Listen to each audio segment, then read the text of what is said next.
So number 7,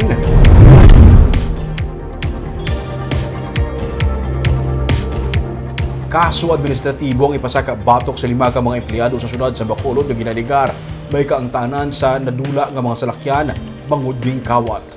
May report si Nico Delfin.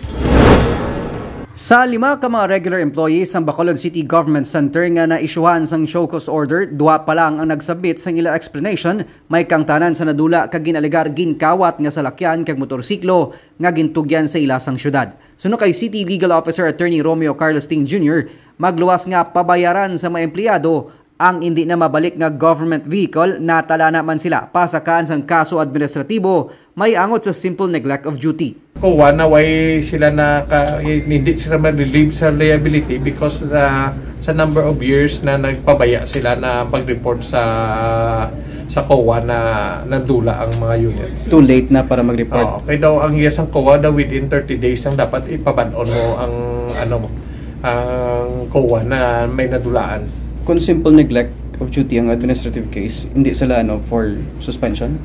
Laban suspension na. Mga pila ka days? Depende lang na kung sa discretion ni Mayor kung pila ka number of days. Isa sa 45 ka mga salakyan nga damlag ginapangita sang General Services Office ang na-recover na. Pero suno kay Ting, pabayaran gihapon sa empleyado ang nadula nga mga auto parts ilabi ng mga roida. Tinguwaan man sang syudad nga ma-recover ng iban pa nga mga salakyan kag motorsiklo nga naka-memorandum receipt sa mga nagretiro na nga empleyado sang syudad. Hindi na sila connected sa city, hindi naman sila under sa administrative discipline. So, nilang lang guro sila to, pabayron sila to sang mga units na nila, naara sa ila posesyon. Ginmando na ni Mayor Albi Benitez nga dapat mangin accountable kag manabat ang mga empleyado sa mga government assets nga natugyan sa ila. Nico Delfin para sa DJcast Negros.